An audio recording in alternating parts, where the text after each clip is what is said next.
ಹುಬ್ಬಳ್ಳಿಯಲ್ಲಿ ಕನ್ನಡ ಕಲಾ ಕೃಷಿಕ ಬಳಗದಿಂದ ಕನ್ನಡ ರಾಜ್ಯೋತ್ಸವವನ್ನು ಸಾಮಾಜಿಕ ಅಂತರದ ಮೂಲಕ ಆಚರಣೆ ಮಾಡಲಾಯಿತು.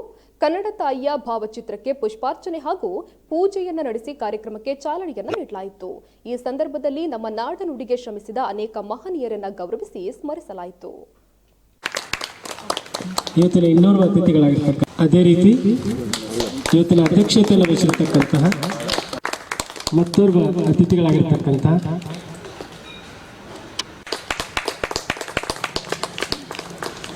ನಾಡು ನುಡಿ ನೆಲ ಜಲ ಸಂಸ್ಕೃತಿ ಎಲ್ಲರ ಹೃದಯದಲ್ಲಿ ಇದ್ದೇ ಇರುತ್ತದೆ.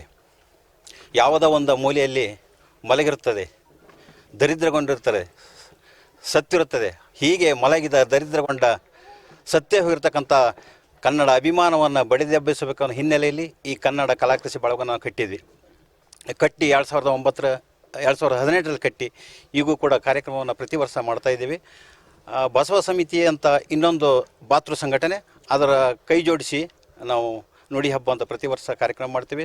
ಶ್ರಾವಣ ಮಾಸದಲ್ಲಿ ಕೂಡ ವಚನ ಶ್ರಾವಣ ಅಂತ ಕಾರ್ಯಕ್ರಮ ಮಾಡ್ತೀವಿ.